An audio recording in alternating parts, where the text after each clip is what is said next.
Bueno, hermano, qué privilegio estar aquí de nuevo con ustedes, verles de nuevo después, no sé, como año y medio quizás, que no venía.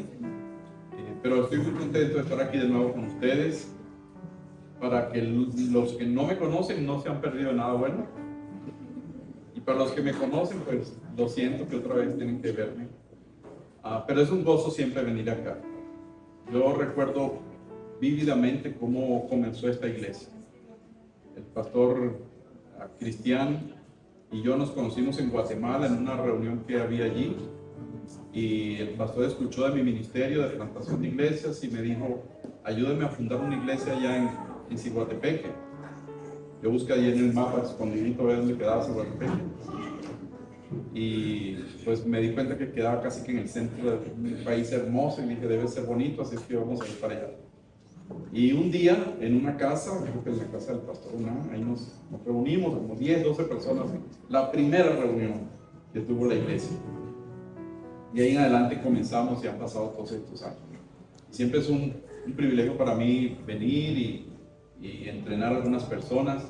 Me encanta ayudar a las personas a saber cómo compartir su fe, cómo compartir el evangelio, cómo hacer discípulos que hacen discípulos, que hacen discípulos, que hacen discípulos, y no se detienen. Y en esta ocasión estoy trabajando con los que dirigen los grupos de vida, los grupos en casa, y refrescando algunas cosas que habíamos visto ya, a los que no las habían visto, aprendiéndolas. Y hemos pasado un tiempo hermoso, y todavía nos falta un poquito para seguir el programa que tenemos. Pero el pastor me dijo: bueno, cuando vaya a predicar, estamos hablando gracias. ¿Cómo es que llaman el aguardiente blanco? No sé, no, es que a veces la gente inventa y entonces termino cantando rancheras de sermones, ¿verdad? Pero me dijo el pastor: bueno, va a predicar el domingo, y nosotros estamos hablando del tema de la identidad del creyente, la verdadera identidad del creyente en Jesucristo. Y obviamente eso me hizo pensar: bueno, si están hablando de que hay una verdadera identidad, entonces también hay una falsa identidad. Y sería interesante, yo sé que probablemente los que están encargados de predicar de pronto no hablan sobre la falsa identidad, pero el Señor me dijo: pues te toca a ti hablar sobre la falsa identidad, aunque aquí no haya nadie con esa condición. Es decir, que estamos predicando para gente que no está aquí, ¿verdad? Pero por si acaso usted conoce a alguien que tenga esto, pues usted le comparte, ¿verdad? Pero no, cualquier similitud con la realidad es pura coincidencia, como dicen en las películas y en esas cosas. Así es que hay entonces una falsa manera de vivir como cristiano, como hijo de Dios, y pudiéramos concluir que hay gente que vive falsamente como hijos de Dios y se van a llevar una sorpresa al final de los tiempos. Por lo menos es lo que dice la Biblia. La Biblia dice en Mateo capítulo 7, algo como lo que yo acabo de afirmar. Así que vamos a leer Mateo 7, 21 al 23. Mateo 7, 21 al 23. Si trajo Biblia, pues búsquelo por favor. Si no trajo, acérquese a un cristiano que seguramente trajo Biblia. Búsquelo en su teléfono. Pero vamos a leer juntos. No importa la versión que usted tenga hoy en día, gracias al Señor hay muchas versiones. Permítame leerlos en esta versión que tengo aquí, Mateo 7, 21 al 23. Dice: no todo el que me dice Señor, Señor, entrará en el reino de los cielos, sino el que hace la voluntad de mi Padre que está en los cielos. Muchos me dirán en aquel día: Señor, Señor, ¿no profetizamos en tu nombre? Y en tu nombre echamos fuera demonios, y en tu nombre hicimos muchos milagros. Y entonces yo les diré: nunca los conocí, apártense de mí, hacedores de maldad.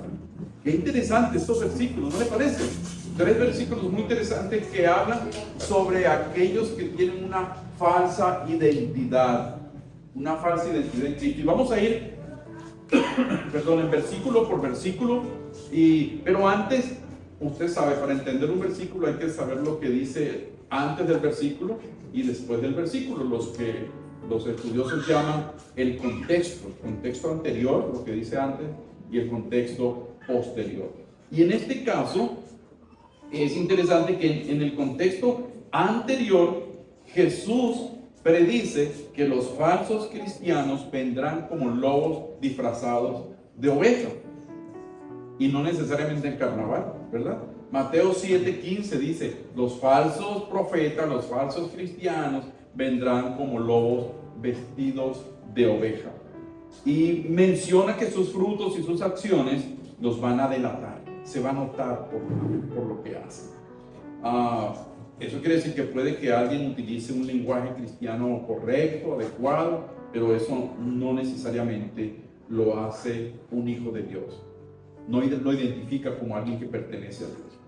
El contexto posterior también es interesante, porque están los versículos 24 al 28, que hablan sobre un hombre sabio y un hombre necio. Y dice que ambos escuchan la palabra de Dios. Ambos son expuestos a la palabra de Dios, a lo que Dios quiere, pero solamente uno de ellos obedece. Y es como cuando uno tiene niños, ¿verdad? Y le dice a todos los niños lo mismo, y algunos obedecen y otros no. Son más difíciles de hacerles entender, y entonces hay que usar alguna metodología tradicional, la más efectiva, dicen los psicólogos, los que son especialistas en conducta de niños, conducta infantil. Dice que hay un elemento que no ha sido superado ni con los adelantos más recientes, y se llama en algunos países la chancla. ¿Conocen esa metodología de la chancla? Sí. Se cree que las madres vienen con un chip ya instaurado, tienen la capacidad de saber a dónde van a lanzarlo, hacen como los buenos futbolistas, lo tiran por acá y hace así, y allá le pega que tienen que pegarle. Entonces, pues ese es para el que escucha y no hace caso. Y aquí dice que hay gente sabia que cuando escucha algo obedece, pero que hay otros que aún escuchando lo mismo que escuchó el sabio, no obedece. Y eso está en el contexto de estos versículos que dicen que hay gente que vive falsamente como hijos de Dios. Así que, y al final de ese contexto posterior dice que si no obedece, todo lo que construya esa casa construida sobre la arena, todo lo que construya va a ser destruido y va a desaparecer. Por eso fíjense, 3 versículos del 21 al 23 que hablan de esos falsos cristianos. Los versículos antes dicen cómo vienen los falsos cristianos, y los últimos versículos, los posteriores, dicen, bueno, si no eres sabio y no escuchas estas cosas y las pones en práctica, todo lo que hagas va a ser destruido. Eso tiene que ver con esa gente que son falsos cristianos. Pero vamos a ir versículo por versículo. El versículo 21, que ya leímos, dice, no todo el que me dice Señor, Señor, entrará en el cielo, sino aquel que hace la voluntad de mi Padre que está en los cielos. Así que claramente dice aquí, el que sabe que va a ir para allá es aquel que obedece. Y esa es la palabra clave en la vida cristiana, obediencia. Fíjense que en Mateo 28, 18 al 20, que es la gran comisión, seguro que ustedes todos lo saben de memoria. A ver, ¿cómo dice? Muy bien, toda potestad me es dada en el cielo y en la tierra. Por tanto, vayan y hagan discípulos, bautizándoles en el nombre del Padre, del Hijo y del Espíritu Santo, y enseñándoles a obedecer todo lo que yo les he mandado. Los cristianos, paréntesis, los cristianos somos como los carros estándar, ¿verdad? No arrancamos hasta que nos dan un empujoncito. Entonces, si no dice las primeras palabras del versículo, ya uno ahí arranca. Pero ese versículo dice que debemos enseñar a los creyentes a obedecer todo lo que el Señor nos dijo que debíamos obedecer, que debíamos hacer. Así es que hacer la voluntad del Padre es obedecer lo que el Señor quiere que obedezcamos. Y dice este versículo, no todo el que me dice Señor, Señor entrará en el cielo, sino el que hace la voluntad del Padre. Por lo tanto, el secreto para determinar si alguien realmente tiene una verdadera identidad en Cristo o está imitando y es una falsa identidad, está en la obediencia que practica hacia las cosas que el Señor Jesucristo nos dijo que debíamos hacer. El versículo 22 bien sencillo. Dice, muchos me dirán en aquel día, Señor, Señor, ¿no profetizamos en tu nombre? Y en tu nombre echamos fuera demonios, y en tu nombre hicimos muchos milagros. Qué interesante este versículo, ¿no? Porque es gente a quienes le están diciendo, usted no va para el baile. Dice, pero ¿cómo que no? Mira, yo hice esto, yo hice el otro. En la iglesia yo era de los buenos, que llegaban temprano, los que se iban tarde, los que saludaban a todo el mundo con un beso. ¿Y cómo es que cómo es que no puedo entrar? Bueno, es que hay gente, por ejemplo, que vive en un cristianismo nominal. ¿Sabe lo que es eso? Un cristianismo nominal es aquel que viene el domingo a la iglesia, hasta ofrenda de vez en cuando, ¿verdad? Saluda, se va y no le vemos la cara hasta el próximo domingo. Y si alguien le pregunta en la calle si es cristiano, le va a contestar que sí, o aún más espiritualmente le va a decir gloria a Dios, o le va a decir para la gloria de Dios. Y suena bonito, pero es un evangelio nominal. Gente que va a la iglesia, por ejemplo, porque sus papás iban a la iglesia y él o ella pues decidió continuar yendo a la iglesia. Pero durante la semana, nada que ver. Eso es un evangelio nominal. En Estados Unidos tenemos muchísimos de esos, muchísimos. Se hizo una encuesta hace algún tiempo sobre la gente, si se identificaba como cristianos. Dije, sí, no, somos cristianos. Dice, ok, ¿y cuántos de ustedes hacen discípulos? ¿Que hacen discípulos? Y nadie contestó. Porque el 98% de los cristianos no comparten su fe. Algunos cristianos son agentes secretos, ¿verdad? Nadie sabe que son cristianos. Son agentes secretos del evangelio. Nadie lo sabe. Amén. Ay, gloria a Dios por eso. Fíjense que nosotros como creyentes en Jesucristo a veces caemos en la nominalidad. A veces vamos a la iglesia porque, bueno, son esos momentos de desánimo que tenemos, y a veces vamos pues para que el hermano no me llame, el pastor no me llame el lunes porque no fui, etc. Pero son simples momentos, y cuando nos recuperamos seguimos creciendo. Pero el creyente nominal va a la iglesia porque simplemente es como una vitrina para mostrar algo. Inclusive hay cristianos nominales que usted los ve y tienen visión, trabajan duro en la iglesia, se desempeñan como colaboradores, y uno dice, ¿cómo puedo dudar yo de la fe de ese hermano o de esa hermana? Bueno, el versículo siguiente nos dice, el versículo 23 nos da la respuesta. Antes de pasar a ese versículo, fíjese que el versículo anterior dice, pero en aquel día yo le voy a decir que no. Y aquel día es el día del juicio, dicen los que estudian mucho la Biblia. Ese es el día del juicio, el día donde muchos reclamarán haber profetizado, haber echado demonios, haber hecho milagros en el nombre de Jesús, pero serán rechazados por una sola razón, porque no hicieron la voluntad de Dios, porque no obedecieron lo que el Señor nos mandó a hacer. Así que vamos al versículo 23, porque me dijeron que solamente tengo hora y media para esto. Esas sonrisas son muy fuertes, ¿no? Yo, ¿sabe? Paréntesis, una vez vi una iglesia y digo, hermano, ¿hasta qué hora tengo para predicar? No. Usted tómese todo el tiempo que quiera, pero aquí están las llaves porque a las 12 todos nos vamos. Y usted decía. Entonces, pues, para que no me pase otra vez, que uso menos tiempo del que me da. Versículo 23. Y entonces les declararé, nunca los conocí, apártense de mí, hacedores de maldad. Que alguien que ha echado fuera demonios, que ha hecho milagros, venga y le digan, nunca te conocí, apártate de mí, hacedor de maldad. Usted se imagina la sorpresa. Hay un predicador que se llama Paul Washer, tiene unas predicaciones muy buenas en español y en inglés, y él dice, en muchas iglesias se van a llevar sorpresas en el día del juicio, porque hay mucha gente que va a la iglesia pensando que son creyentes en Jesucristo y no lo son realmente.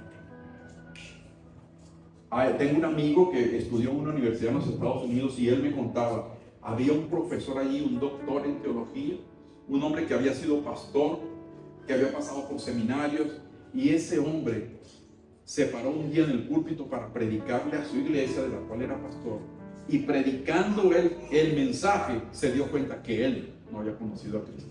que él no había confiado en Cristo. Él había pasado toda su vida en la iglesia, había estudiado la Biblia por años, pero allí en ese momento el Espíritu Santo le dio convicción de pecado y se dio cuenta que no había sido convertido.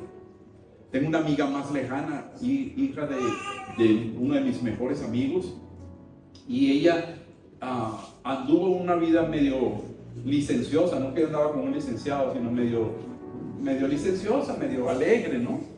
Finalmente el Señor fue confrontándola, y hace unos meses atrás nos dijo: yo me di cuenta que yo todavía no había confiado en Cristo como mi Señor y Salvador. Canta lindo, precioso la chica, alabanzas que bendicen, pero no conocía a Cristo, no conocía al Señor. Hay mucha gente engañada en las iglesias. Por eso en ese día del juicio el Señor le va a decir a la gente, aunque haya hecho milagros, dice: nunca los conocí, apártense de mí. Y Jesús le está hablando a gente que afirmaba ser seguidora de Él.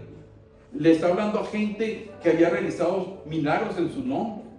Le está hablando a gente que era identificada como miembros de tal o cual iglesia. No de esta, porque aquí no hay de eso. Y fíjese que no eran cristianos. Y el Señor le dice: nunca los conocí. Ahora, no es que al Señor se le pasó una y pues no los conocía. Ay, qué pena, yo no te conocía. A mí me pasa mucho que cuando voy a un sitio, a una iglesia como esta, me dice la gente, me dice sus nombres y yo los recuerdo en ese momento. No sé si ustedes estuvieron en una actividad que tuvimos de matrimonios, la última vez que vine, antes de esta, y pues en ese momento me sabía los nombres de todos los que estaban allí. Pero ahora los veo y tengo que tener a alguien al lado y me digo: ¿cómo es que se llama? Que no me acuerdo. Y perdónenme si no me acuerdo de su nombre. Pero hay gente que uno no puede olvidar. Cristian es tu nombre, ¿no? A Cristian no le puedo olvidar el nombre porque hace un café extraordinario y sería un pecado si no le recuerdo el nombre. Pero aquí el problema del Señor no es que Él no los conocía, no es que Él no sabía el nombre. Es que hablar de conocer es una relación personal. ¿Usted se acuerda de lo que dice Génesis acerca de José y María?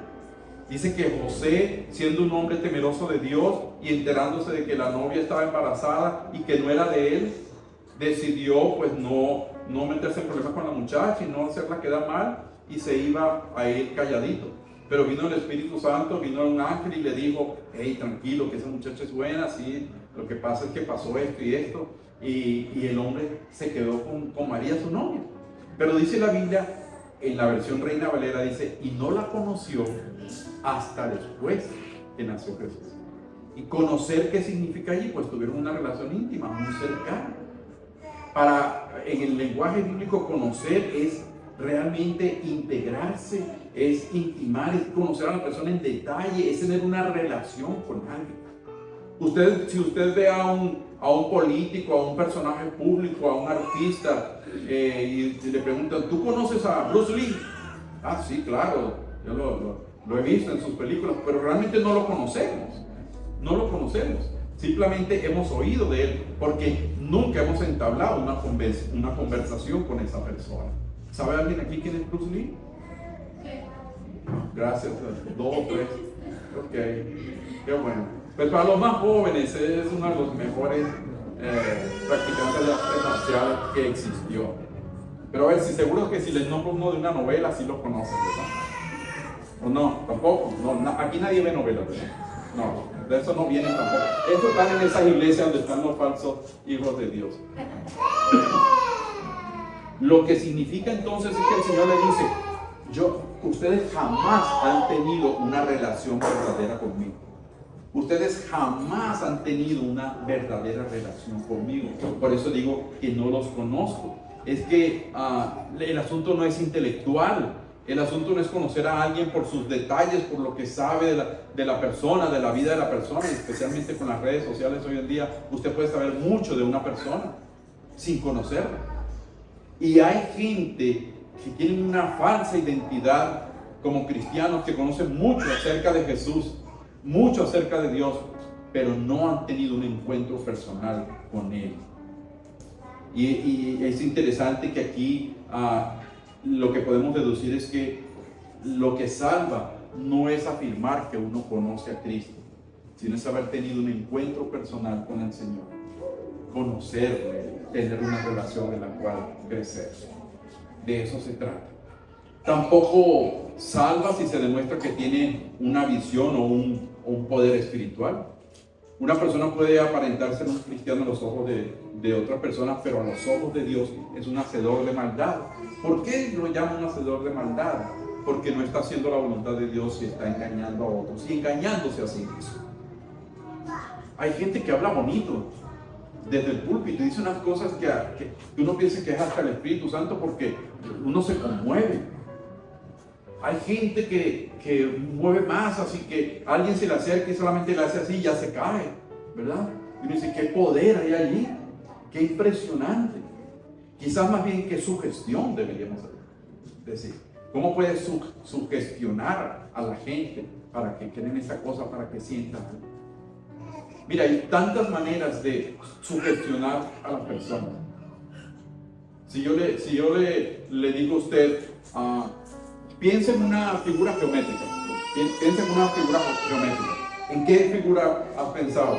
Pero ya yo le estoy dando a usted una señal de en qué pensar, y probablemente usted va a pensar en un triángulo, porque yo le estoy sugestionando para eso. Entonces, no necesariamente es que alguien que evidencia poder de su palabra, o aún que evidencia la realización de milagros, es necesariamente alguien que tiene una verdadera identidad en Cristo. Usted no ha habido de esas personas, de esos que van por allí sanando gente, y yo creo en el don de sanidad y creo en los milagros, déjeme aclararle eso, pero también creo que hay mucho charlatán, mucho que tiene una falsa identidad de Cristo y se aprovecha de eso. Y entonces dice cosas como que el Señor me está revelando que aquí alguien tiene dolor de espalda, y usted dice, soy yo. ¿Cuántos aquí tienen dolor de espalda? ¿Cuántos? No. Mire, no es difícil. El Señor me muestra que aquí hay alguien con problemas financieros. No es difícil. Yo una vez vi a uno que dijo que le estaba haciendo crecer una pierna al otro. Sí. Pero eso tampoco es difícil. Por ejemplo, si yo digo, noto aquí, pase usted y ese está confabulado, extienda los brazos, se da cuenta que tiene un brazo más largo que el otro, déjeme orar. Y entonces le ordena al brazo que empiece a crecer, y el brazo empieza a crecer. Lo hizo, gloria a Jesús, santo. Mire, están iguales ahora. Charlatanes, mercaderes que comercian con la fe y la buena intención de otras personas. Y parecen buenos cristianos, parecen gente ungida, parece gente que, bueno, cuando abre la boca dice cosas lindas que uno ni las entiende, ¿no? Y suelta entre palabra y palabra, en el sermón suelta una palabra en otro idioma raro. Dulce la calabacita, y uno dice, hablando en lengua, dulce la calabacita, no, es que la calabaza está dulce, no estamos hablando de... Ahora, yo creo que el don de lenguas está vigente, no piense que no creo, pero estoy hablando de aquella gente que comercia con la buena fe de las personas. Y finalmente terminan diciéndoles, y ven y siembra aquí, y nada de billetitos de $20, ¿no? De 100 para arriba. Y hacen jornadas, y usted ve un montón de papeles de gente que se ha comprometido para hacer pacto con Dios, ¿verdad? Para sembrar. Y pues claro que siembra, porque el cosecha es uno solo, porque se vive en una buena casa, tiene un buen auto, mientras uno todavía está esperando la respuesta a esa cosa. Y pareciera que tienen poder. Qué bueno que en esta iglesia no hay de eso. Pareciera que son hijos de Dios, pero en un momento de su vida, en aquel día, como dice la Escritura, el Señor les va a decir, nunca los conocí, ustedes jamás tuvieron una relación conmigo. Pero si en tu nombre predicamos de labios, pero jamás tuviste una relación conmigo, un encuentro personal. Ahora, no sé si usted piensa como yo o estas son simple ideas mías. Pero ¿cree usted que hay gente así en la iglesia? Créame que sí lo hay. Qué bueno que esta es una iglesia santa. Qué bueno que esta es una iglesia con buena doctrina. Qué bueno que esta es una iglesia con los ojos abiertos. Qué bueno que esta es una iglesia que quiere obedecer al Señor y para ello están dando pasos. Hemos estado aquí estos días trabajando con los facilitadores de grupos de vida. ¿Sabe cuál es la intención? ¿Sabe cuál es la razón? Que necesitamos que la iglesia siga creciendo en esa misma dirección, en la dirección de ser obediente. Ahora, ¿cómo va a ser un obediente si no conoce lo que debe obedecer? Fíjense que si la Biblia no existiera, nosotros no sabíamos que es malo hacer algunas cosas. Por ejemplo, que es malo mentir, porque mentir no suena tan mal, ¿verdad? Pero la Biblia dice que tus labios sean limpios y que no haya pecado de mentira en tu corazón. Ahora, si uno no lee la Biblia y no lo sabe, pues cuando llega al cielo, es que tú eres un mentiroso, pero es que nadie me dijo. Pero es que la Biblia lo decía, pero es que yo nunca leí la Biblia. Ahí tenemos el problema. Entonces los grupos de vida están creados para que nosotros crezcamos, porque el domingo en la mañana, un sermón como este, que a lo mejor no es de los mejores que usted ha escuchado, no va a alimentar su vida completamente. Generalmente ni siquiera ponemos en práctica los sermones.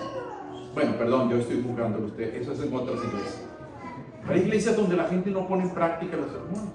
Hay gente que sale de la iglesia y dice, wow, esta vez el pastor sí estudió, tremendo sermón. Y se encuentra uno con alguien que no vino. ¿Y qué pasó que no fuiste ayer a la iglesia? No, es que estaba ocupado en otras cosas. ¿Y qué tal estuvo? Te perdiste un sermonazo. En serio, por fin se preparó. Mira, es que increíble, qué bueno. ¿Y de qué habló? Ay, no me acuerdo bien, pero yo sé que fue bueno ese. Mucho menos ponerlo en práctica. Si uno habla sobre el pecado de la crítica, por ejemplo, un hermano que critica a otro, uno que es criticón o criticona, de eso tampoco hay en esta iglesia. De eso no hay, ¿verdad? Y entonces hay un sermón sobre el pecado de la crítica. Y uno está ahí sentado y ve hacia los lados. Qué lástima que no vino el hermano tal, porque ese sermón le caería de perro. No hacemos nada con el sermón. No lo ponemos en práctica. Entonces, ¿por qué se justifica la existencia de los grupos de vida? Porque en los grupos de vida la situación es otra. En los grupos de vida aprendemos, en los grupos de vida participamos, en los grupos de vida crecemos. Y al final, en los grupos de vida nos llevamos una meta, o debemos llevarnos una meta. Bueno, esta semana yo voy a poner en práctica esto. Entonces, si uno está hablando sobre el perdón, por ejemplo, entonces uno dice, bueno, ¿qué aprendiste de esto? ¿Qué meta te fijas para tu propia vida? Para ponerlo en práctica esta semana. Y uno dice, bueno, yo tengo un problema con mi suegra. Tengo que pedirle perdón porque es que un día ella iba a salir, yo le escondí la escoba y no pudo. Entonces tengo que pedirle perdón. Y de esta semana usted lo pone en práctica y va y le pide perdón a su suegra. Si lo perdonó, bien, si no, sigue el problema. Perdón con las suegras aquí. Y de pronto, la próxima semana, cuando se reúne el grupo de vida, ¿cómo te fue con tu suegra? Me fue buenísimo, buenísimo. Fíjate que hasta me brindó café. No me lo tomé por miedo, tú no sabes. Pero hasta café me brindó. Esa es la esencia de un grupo de vida. Crecer como creyentes, crecer como cristianos. No es simplemente tener otra actividad en la semana para seguir siendo cristianos nominales. Es ir a crecer, porque cuando crecemos obedecemos al Señor. Le obedecemos. Y cuando le obedecemos estamos haciendo la voluntad del Padre. Y cuando hacemos la voluntad del Padre estamos evidenciando que somos verdaderos cristianos con una verdadera identidad. Amén, Mayayay. De allí la necesidad, hermanos, de que nos incorporemos a esos grupos. El hermano mencionó 6 grupos de vida que existen en este momento. Queremos abrir 4 más. De pronto usted dice, bueno, yo no soy de los que hablan mucho, pero me gustaría, mi casa está abierta. Dígale al pastor, mi casa está abierta para empezar un grupo en mi zona, en mi área. De pronto usted dice, mi casa no es la mejor para abrir el grupo, pero a mí me gustaría dirigir uno. Hable con el pastor. Pastor, ¿qué tengo que hacer para empezar a dirigir un grupo? ¿Con quién me puedo juntar para empezar a practicar esto? Porque es lo que nos va a dar la esencia. Otra vez Mateo 28 en la Gran Comisión dice, enseñándoles a obedecer todo lo que yo les he mandado. Y cuando empezamos a estudiar la Biblia, sabemos cuáles son aquellas cosas en las cuales debemos obedecer. Ahora, obedecer no como una obligación, sino como un privilegio de servirle al Señor que murió en la cruz del Calvario por nosotros. A usted y a mí nos tocaba morir en la cruz y sin embargo eso no hubiera cubierto la justicia de Dios. Pero cuando Él murió en la cruz, Él cubrió la justicia de Dios. Usted se ha dado cuenta que dicen que el ministerio del Espíritu Santo en este tiempo con respecto a los inconversos es convencerlos de pecado, de justicia y de juicio. De pecado porque es el Espíritu Santo el que nos muestra cuando somos unos pecadores antes de conocer a Cristo. De pecado, de justicia porque nos muestra que lo que Cristo hizo en la cruz del Calvario es suficiente para darnos la salvación. Romanos 5:1 dice, justificados pues por fe, tenemos paz para con Dios. Y de juicio, porque ya, dice la Escritura, Satanás ha sido juzgado. Hay un castigo para él que le va a llegar. Y Dios no está en el negocio de mandar gente para el infierno, sino en de mandar gente al cielo. Y por eso convence a la gente de juicio y le dice, si tú no quieres caer donde va a caer Satanás, entonces ten una relación personal con Cristo, restaura tu relación con Cristo. Fíjense que entonces es cuestión de hacer la voluntad del Padre, de obedecer por amor al Padre. Y no se trata de obedecer al pastor, porque si el pastor se para aquí y dice, bueno, el Señor me ha revelado que ahora usted cada vez que venga tiene que quitarse los zapatos ahí en la entrada porque el lugar que pisa es santo. Y dice, pastor, una visión, es increíble porque eso está en la Biblia. Sí, pero el pastor no va a pagar las dos calcetines y lo que es verdad, porque este piso es un poco rústico. No se trata de obedecer lo que el hombre diga, se trata de obedecer lo que diga Dios. ¿Y sabe lo que hacían los cristianos de Berea? ¿Han leído esa parte en el libro de los Hechos? Dice que los hermanos de Berea era una ciudad, aquí como a 10 minutos de Olancho, por ahí va a quedar. Y dice que los hermanos de Berea escuchaban a Pablo y escudriñaban la Escritura para ver si lo que Pablo estaba diciendo era verdad. No para criticarlo, sino para constatar que ese hombre estaba siendo utilizado por Dios.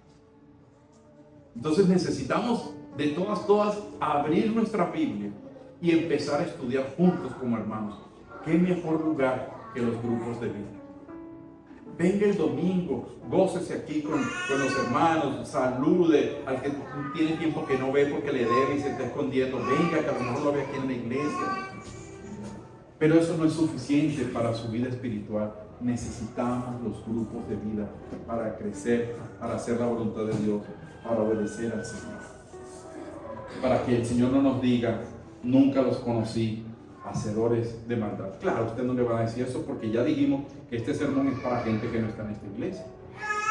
Es interesante, él le dice hacedores de maldad.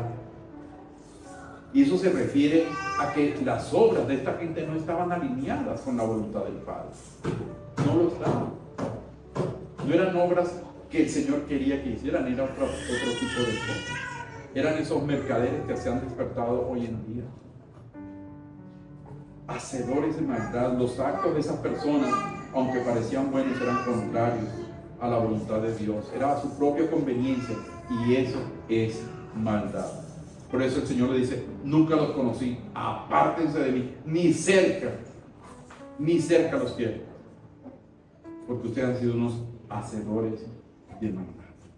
¿Sabe? Cuando uno conoce a una persona y le interesa y quiere saber más de esa persona, uno con el tiempo llega a ser más amigo de esa persona, ¿verdad? Digamos que nos conocemos hoy, usted nos vio o me vio, oye, ese hermano es buena onda y de pronto voy a seguirlo en las redes, voy a visitar su canal de YouTube, voy a ponerle like y suscribirme a su canal y todas las cosas, ¿verdad? Y ahí nos vamos conociendo porque me gustaría ser amigo de este hermano. Y en la medida en que conversamos, usted de pronto dice, pastor, ¿qué va a hacer mañana? Lo invito a desayunar. Y viene otro y me dice, lo invito a almorzar, aleluya. Van de 3, 2. Y otro dice, pastor, en la noche, después que dé el entrenamiento, ¿qué va a hacer? ¿A qué hora sale? Lo invito a... Bueno, ahí nos vamos conociendo y nos vamos haciendo amigos. Bueno, es lo que debemos hacer con el Señor Jesús. Fíjense, cuando el Señor Jesús llamó a sus discípulos, Él le dijo, síganme. Simplemente eran seguidores en ese momento. Y algunos como Judas terminaron siendo seguidores simplemente. Jamás fueron discípulos. Porque la segunda etapa de eso, después que somos llamados seguidores, es ser discípulos. Y un discípulo hace lo que ve hacer a su maestro. Pero en Juan capítulo 14, es tan interesante, el Señor le dice a los discípulos, esa última noche, ese jueves en la noche, antes de ser apresado, el Señor le dice a los discípulos, ¿saben qué? Ya no los voy a llamar más siervos, porque el siervo no sabe lo que hace su Señor. De ahora en adelante los voy a llamar mis amigos. ¿Saben lo que es eso? Que de pronto en ese día usted tiene a alguien al lado y el Señor le dice, nunca te conocí. Nunca te conocí. Eres un hacedor de maldad, así es que fue. Pero usted está ahí al lado y dice, amigo, el Señor dijo, los voy a llamar a mí.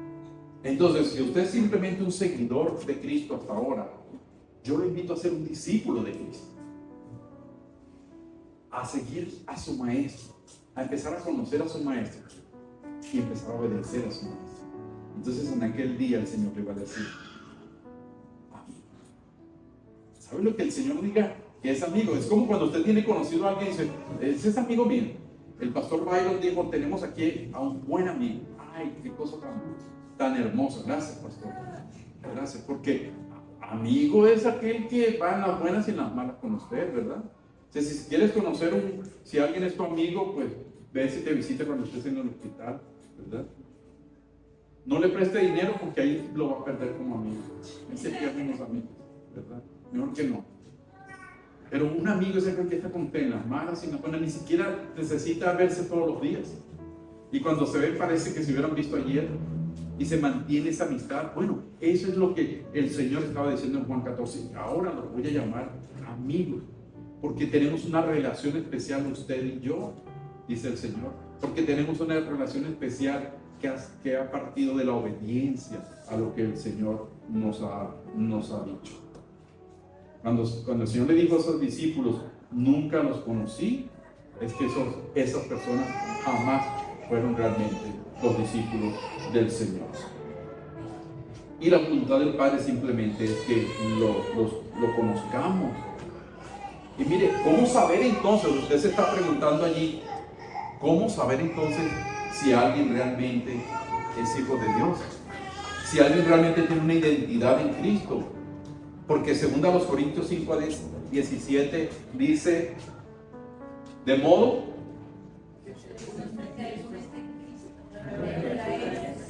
esa cosa que ya pasaron, puro alto estándar dicen aquí.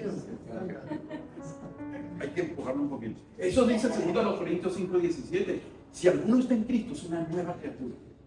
Es una nueva criatura. Entonces usted dice, bueno, ¿y si este hace milagros? Si este echa fuera demonios, si este convence a la gente, predica bien o canta bonito, o lo que sea, ¿cómo puedo saber que realmente es un hijo de Dios?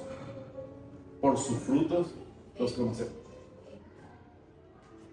Y no frutos de los labios hacia afuera, frutos de obediencia, frutos de obediencia, fruto de cumplir sus mandatos. Y sabe, el mandato de Cristo, justo antes de ascender al cielo, el Señor le dijo a los discípulos, aquí les dejo esta perlita, vayan y hagan discípulos. Así es que si alguien usted quiere ver si es un discípulo de Cristo, vea si hace discípulos. Vea si ha ganado a otros para Cristo. ¿Hay de esos aquí que han ganado a otros para Cristo? Vea. Por ejemplo, pregúntele, ¿desde cuándo no compartes tu fe? Mire, usted no me va a creer, pero yo estaba entrenando unos plantadores de iglesia. Tenemos un programa en la organización allá en Estados Unidos y cada año reclutamos un grupo de personas que quieren plantar iglesias. se les hace un examen y todo eso, y se eligen para el programa. De los muchos que se inscriben, se cogen 6, 8, 9 para el programa.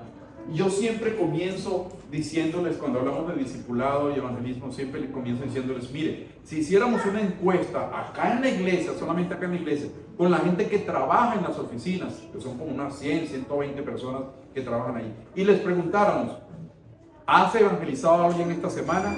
La gran mayoría de ellos diría que no. Si le preguntáramos, ¿has evangelizado a alguien este mes? Probablemente más de la mitad de ellos diría que no. Porque evangelizar no es decir, yo soy cristiano, te invito a la iglesia. Eso no es evangelizar, eso no es hacer discípulos. Es compartirle tu fe, compartirle en quién crees, y de una manera práctica, sencilla. Y después les digo, y no me atrevo a preguntarle a ustedes como plantadores, si esta semana he evangelizado algo. ¿Sabe? Porque es triste. Como ya dije, el 98% de nosotros no compartimos nuestra fe. No, aquí no tenemos con quién compartirla. Claro que tenemos. ¿A quién le compra usted las verduras? ¿Quién le corta el cabello? ¿Quién le hace las uñas? ¿Quién va para su casa frecuentemente para ofrecerle algo? Mire, todas esas personas que todavía no tienen a Cristo son la gente a las cuales podemos impactar con el mensaje del Evangelio. Por sus frutos los conoceré. Y cuando uno da frutos, lo interesante, dice Juan capítulo 15, ya ni sé cuánto tiempo tengo aquí, hermano. Si alguien está enojado y se quiere ir, pues váyase, ¿verdad? Vamos a cerrar los ojos todos un momentito, a ver si alguien se quiere ir, porque ya. Me perdí en dónde estaba. Pero, ¿cómo? En Juan 15, gracias, hermano. Fíjese que si uno da fruto, dice Juan 15, el versículo 1 dice, si alguien da fruto, el Señor viene y lo poda, dice el versículo 2, para que dé más fruto. Su corrección, su ayuda, el crecimiento, Él nos poda para que demos más fruto. Pero no queda ahí. Unos versículos más adelante dice, y te sigue podando para que des mucho fruto. Entonces dice, fruto, más fruto, mucho fruto, y al final de ese capítulo dice, y que su fruto permanezca. Entonces debemos dar fruto, más fruto, mucho fruto, y que nuestro fruto permanezca. Esa es la evidencia. Cuando usted está compartiendo el Evangelio, está ganando almas para Cristo, está obedeciendo al Señor, esa es la evidencia de que usted no es de esos falsos cristianos que tienen una falsa identidad, sino que usted es un cristiano verdadero que obedece a su Señor. Ahí está en la Escritura. Dice en una de las cartas de Juan, el que dice que le ama, ¿alguien se lo sabe? ¿Lo ha leído? El que dice que le ama debe andar como él anduvo. El que dice que le ama debe comportarse como él. Por eso es que en esta iglesia no hay nadie que diga mentiras, en esta iglesia no hay nadie que critique a un hermano, en esta iglesia no hay alguien que hable mal del pastor. ¿Por qué? Porque aquí no hay de esos. Alguien pudiera decir, mire, yo he visitado esa iglesia, pero es que no me gusta porque ahí no se manifiesta el Espíritu Santo. La manifestación más grande del poder de Dios no es que a alguien le crezca una pierna que no tiene o que le salga una muela que le sacaron.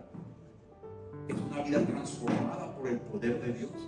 Por eso nuestro testimonio es una herramienta evangelística, porque la transformación que usted vivió, nadie puede negarla. Esa es la evidencia de que Dios transforma, esa es la evidencia de que el Espíritu Santo trabaja. Es que ese hermano no está lleno del Espíritu Santo. ¿Qué significa estar lleno del Espíritu Santo? Es que yo tenga más Espíritu Santo como por aquí, y usted tiene hasta aquí, y a veces amanecen días en que tiene Espíritu Santo hasta aquí. ¿Eso significa la llenura del Espíritu Santo? No. Significa no que usted tenga más Espíritu Santo, sino que el Espíritu Santo tenga más de usted. Eso es lo que significa la llenura del Espíritu Santo. Que Él controle su vida más y más. Y hay áreas de su vida que todavía no están siendo controladas por el Espíritu Santo, y no estoy juzgando. Es que esa es nuestra realidad, porque a mí me pasa, y seguramente que a usted también. Hay momentos en los cuales uno se da cuenta que hay cierta área de la vida donde el Espíritu Santo no está dirigiéndome, que no le estoy obedeciendo. Y no tiene que ser algo grave. Vamos a seguir con el ejemplo de la crítica, del juicio a otros hermanos. De pronto ese es un área que usted necesita mejorar. Repito, aquí no hay de eso, en otra parte. Pero de pronto ese es un área que uno necesita mejorar. Es fácil si echamos mano de la dirección del Espíritu Santo y decir, Señor, un día a la vez. Ayúdame a que hoy yo sea distinto en esta área donde no estoy siendo obediente. Usted sabe cuál es esa área. Puede ser algo pequeño, no necesariamente grande, ¿verdad? Puede ser algo pequeño. Dígale al Espíritu Santo, ayúdame. Porque de eso se trata, de que el Espíritu Santo controle todas las áreas de nuestra vida. Entonces, si alguien no está dando frutos de obediencia, sospeche de él o de ella, que quizás no es cristiano, que quizás necesita un encuentro con Cristo, o en el mejor de los casos, necesita fortalecer, profundizar su relación con Cristo. Sería triste escuchar esas palabras del Señor. Mientras yo estaba estudiando para el sermón, me gusta escuchar música cristiana cuando estoy hablando con el Señor. Y una de las canciones que sonó cuando yo estaba haciendo este sermón dice, yo me rindo a ti. ¿Han oído esa canción? Yo me rindo a ti. Qué interesante, le di gracias, Señor. Gracias por traer esta canción justo en este momento. Porque si algo debemos hacer es decir, yo me rindo a ti. Si hemos estado caminando en la línea delgada de la apariencia de ser cristianos y no estamos siendo verdaderos cristianos, necesitamos decirle, yo me rindo. Porque de otra manera, mis amados, nos estamos engañando. No creas que por venir a la iglesia eso es suficiente. No creas que por diezmar eso es lo que Dios está esperando. Nada de eso. Lo que Dios está esperando es una vida consagrada a Él. Una vida entregada a Él, una vida de crecimiento, no una vida perfecta, porque si pusieran un perfectómetro ahí en la puerta, pues ninguno de nosotros estuviera aquí adentro, ¿verdad? Porque ninguno de nosotros lo es, pero estamos caminando hacia la perfección, estamos caminando hacia lo que la Biblia llama perfección, que es igual a madurez, hacia la madurez cristiana. ¿Sabe por qué la Biblia dice, nos llama santos? No es por la cara que tenemos, porque alguno no tiene cara de santo, perdón. Es que el mundo nos golpeó mucho, ¿verdad? Nos llama santos porque Dios nos ve santos, porque Él ya nos ve justificados. Pero necesitamos crecer en obediencia en la voluntad del Señor para alcanzar el nivel que requerimos para estar en su presencia. Porque en algún momento vamos a estar delante de la presencia del Señor. Así que necesitamos reconocer que Él es el único que pudo pagar por nosotros para que nosotros fuéramos perdonados. Necesitamos reconocer que Él merece una vida de agradecimiento. Necesitamos creer eso.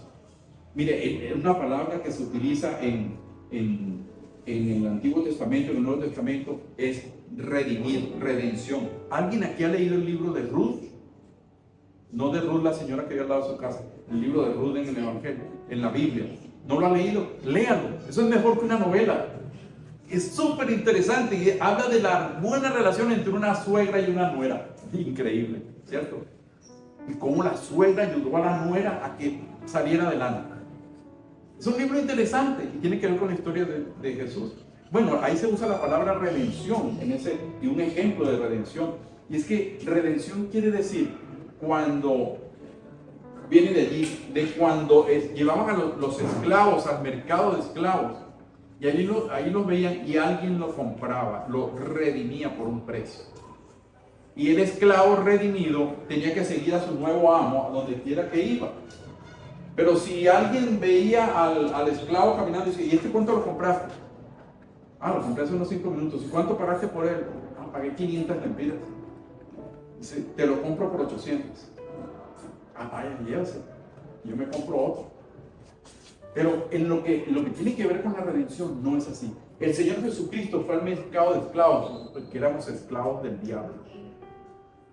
Eso éramos.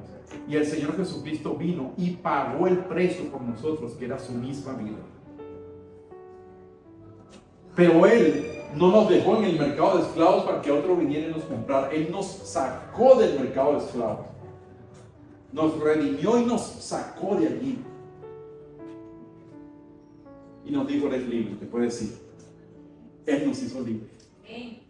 Pero sabe, por agradecimiento, nosotros debemos decirle, me hiciste libre y ahora yo quiero servirte voluntariamente. Quiero ser tu siervo. De eso se trata la redención. Entonces le seguimos a Él porque le amamos, porque le agradecemos que nos haya salvado. Queremos obedecerle, queremos crecer en nuestra vida espiritual, queremos ser cristianos auténticos, con verdadera identidad. Y eso solo lo vamos a lograr si empezamos a escudriñar la palabra.